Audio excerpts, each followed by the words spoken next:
Hey guys, what's up? Welcome back here to today's edition of Intuitive Angling, and really appreciate you guys joining me for today's video. Always appreciate that. And guys, today it's just sort of a relaxing Sunday afternoon here at the house. Been doing some yard work, and I just wanted to have just like a Sunday afternoon chat on bass fishing, just sort of a random conversation. I sort of want to get into some stuff in this conversation that's going to help you guys become better bass anglers and catch more fish, and sort of gain some awareness for that, because bass fishing, man, it can be a difficult sport. It's a humbling sport. It's frustrating sometimes.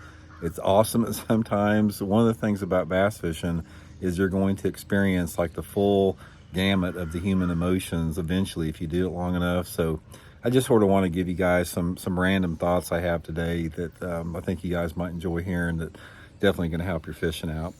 Before we get started, guys, I just wanted to extend a big thank you, man. I really appreciate everybody that's watching my videos and, supporting Intuitive Angling here. Definitely don't take that for granted. There's so many dang YouTube channels out there anymore, bass fishing channels. I really appreciate the support you've given to my channel, Intuitive Angling, and my other channels, The Fishing Teacher and Advanced Bass Fishing. Had some really good growth over the past years, so I really appreciate all your support. Using all those links I put in the description, and subscribe to the channel.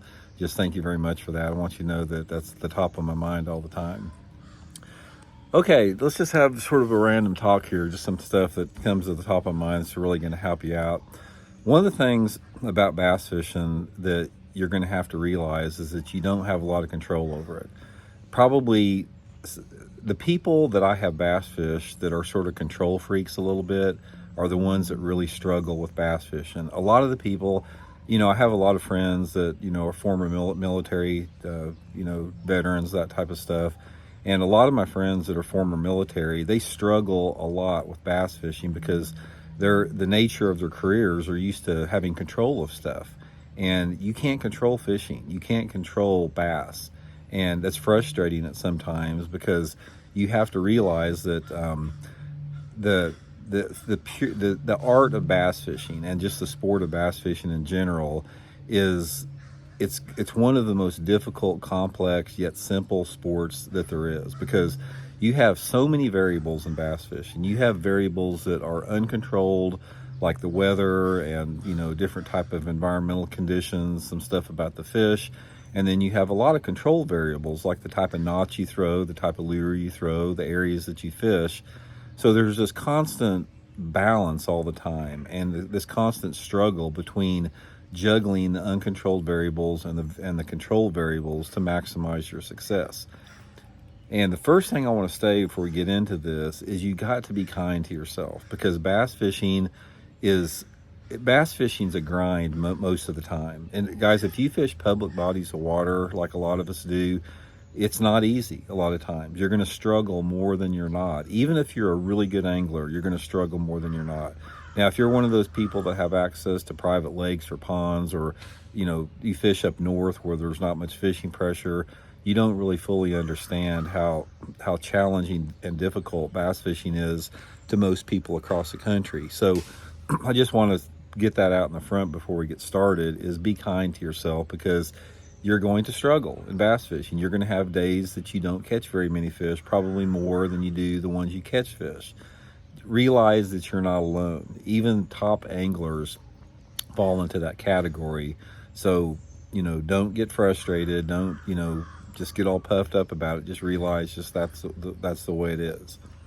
Okay, some things that are really going to help you out. If you want to improve your fishing success, you're never going to learn it all. It's a lifetime, endeavor. I've been doing it, for over 50 years, and I feel like I'm still in kindergarten a lot of times with fishing, and that's okay. You got to realize you don't want to know everything about fishing. That is one of the primary reasons I'm so adamant against technology, is because technology takes away that mystery and the unknown of fishing.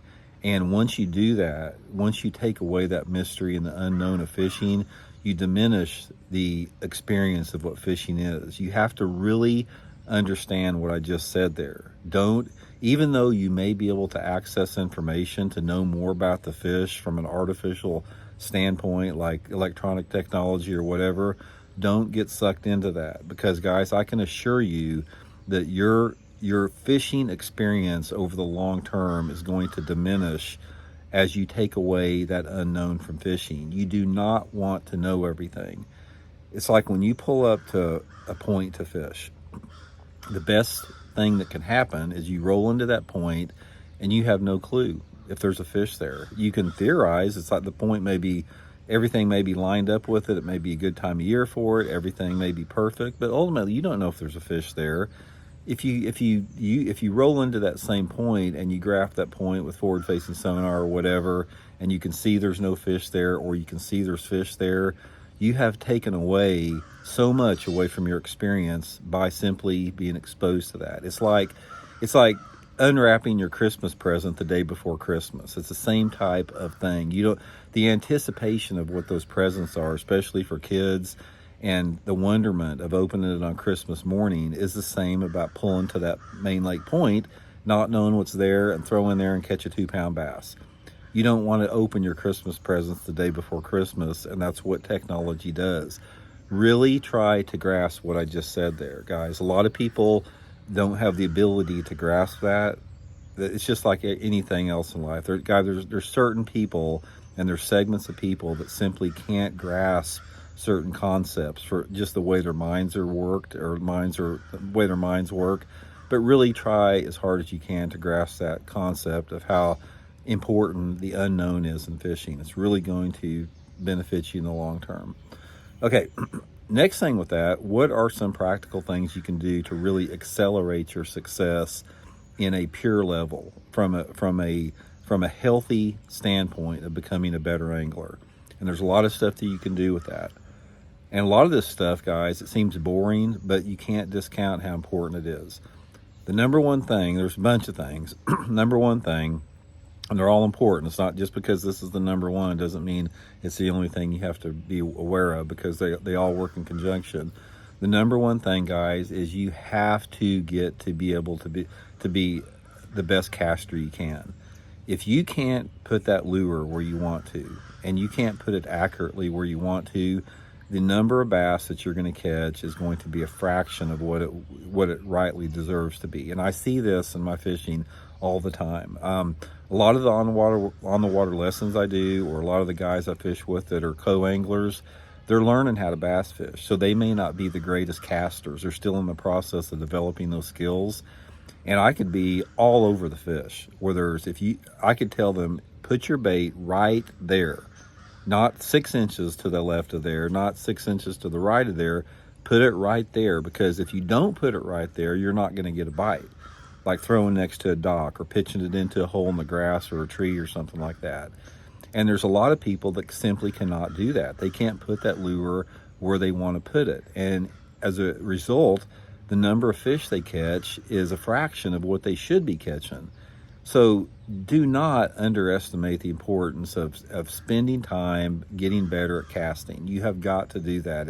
It's not fun. It's not like something that's exciting to do. But guys, there's nothing that's going to accelerate your success in bass fishing by being able to consistently put that lure where you want to put it. It's free and easy to do that. That's one of the reasons that I was able to do good in tournaments throughout my career. Is I didn't have any money starting out, but I had time to learn how to cast, and I spent tons of time practicing casting. I wound up winning the Bass Pro Shop National Casting Competition because that's something that I could control, and it's helped my bass fishing so much. You can't even imagine. Learn how to cast with a spinning rod, learn how to skip, learn how to flip, learn how to pitch, learn how to sidearm cast, learn how to be ambidextrous with your casts. There's nothing that's going to help you out more than that, by far. Okay, next thing you have to do, and here again, these are boring things, but they're things that you have to do if you're serious about becoming a better bass fisherman. You have got to become a student of the fish. You have got to study the bass, and you have got to study seasonal patterns and seasonal movements and things about bass fishing that seem boring for the most part. So that's one of the things that you really have to get into, is learn as much as you can. What are you doing there? I just wanted you to get that video done. I want to do something. What do you want to do? Yeah, work on my stuff. Okay, Elijah's got a project he wants me to work on, so I'll get through the video quicker than normal. Okay, I'll be over there here in a second, okay? Okay. Okay, so you have to learn about bass movement and bass behavior, because unless you're a spotlighter where you don't have to have any casting skills, or you don't have to have any bass fishing skills, you don't have to know anything about bass fishing. If you want to bass fish like bass fishing is meant to be, and you want to honor the sport, you have got to study the bass and become a student of them. And that means understanding how they move and how they relate to structures based upon different times of the year, different water temperatures, different water levels, different water clarities. This is something that takes forever to do. It's a lifelong pursuit about learning how to study and analyze what bass do. That is why prior to 2 or 3 years ago, most all the top pro anglers in the country were in their late 30s and 40s. And now they're all in their early 20s, because technology has taken away that need to understand bass. It's raw, it's embarrassing. It's not anything that's a good thing. It's a disgrace to the sport. It's an insult to the bass. It's an insult to the people that use it. It's a disgrace to rely on that technology.